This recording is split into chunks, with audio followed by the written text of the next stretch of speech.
What's up, everybody? Jay here. Today is May 25th, 2016, and these are the gaming stories that caught my attention today. Firstly, it was reported by Kotaku today that Microsoft is coming out with two new versions of the Xbox One. First is one that's supposed to come out this year, which is a slim version, about 40% smaller than the current model.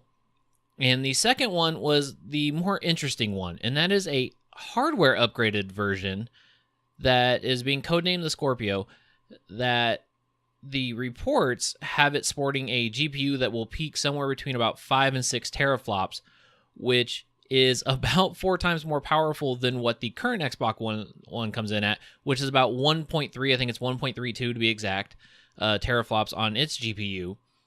So 4 times more powerful, but that's also about 1 teraflop higher than the rumored PlayStation 4.5, or codenamed the Neo, if you've seen any reports on that.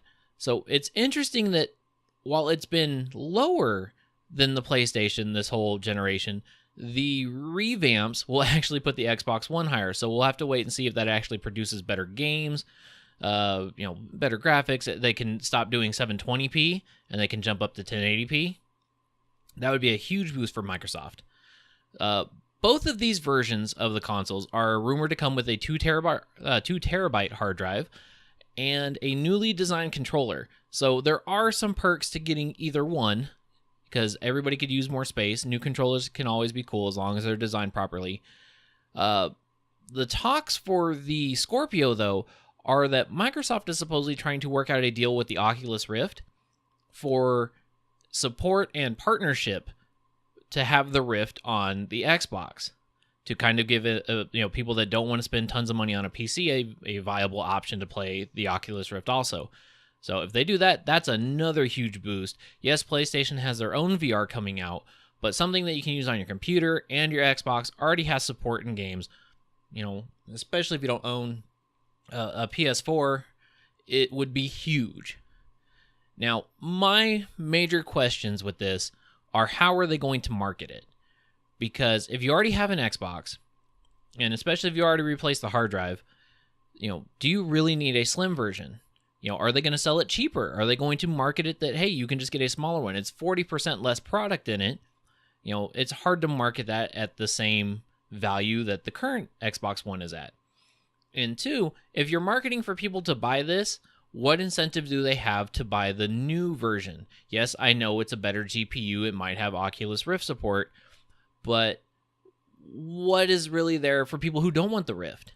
Are you, is this kind of going to be like the PlayStation Neo, where, they're going to make companies kind of have to make 2 versions of the games, or 2 settings in there where they play it old school and with the new upgraded stuff, a 4K version, just, a higher, a higher rate, I guess you could say.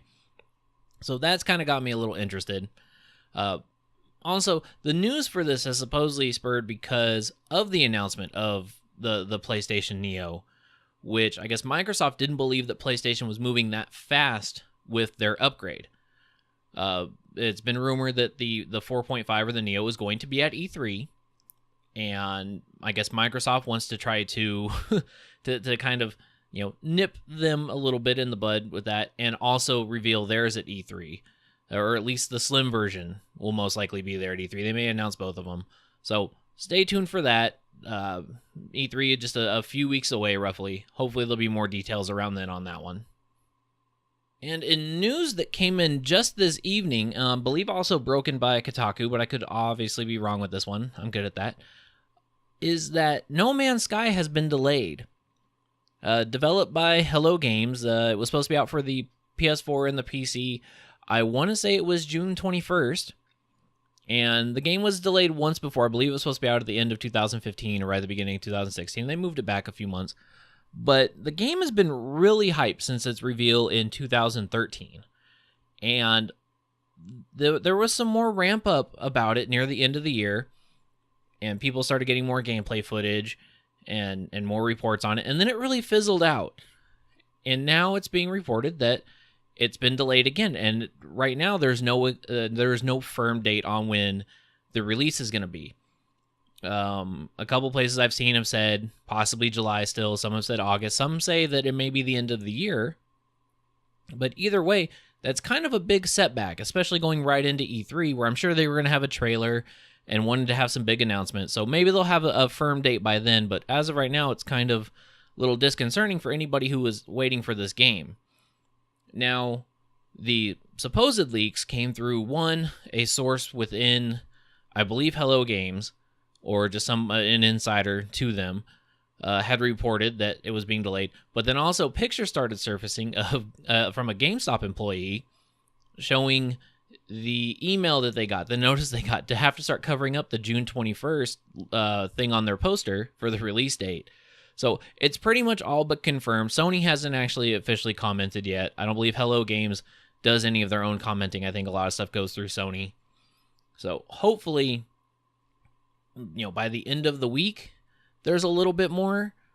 But as of now, not a whole lot of information. Hopefully, like I said, end of the week, especially going into E3, if they have a trailer or some more info, stuff gets a little more, a little more affirmation that we know when this is coming, what's going to be involved with it, and we're not having to wait too long, especially for people who've already pre-ordered. Next came a collector's edition, which I saw for a game that I heard a little bit about back at the end of March when it released, and that is for Hyper Light Drifters. Now, I haven't actually got to play this game yet. Like I said, I heard about it at the end of March. It's gotten decent reviews on Steam. I think all pretty much positive, and it's going to garner a little bit more attention here again because they are getting ready to pre-order a collector's edition starting tomorrow morning, I believe. I want to say that the site was called I Am 8-Bit.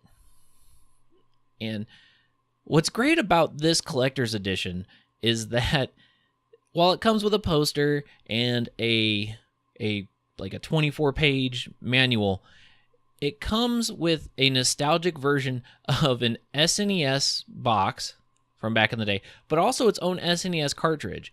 Bright blue, it's got the tag on it and everything. Looks just like an old Super Nintendo cartridge.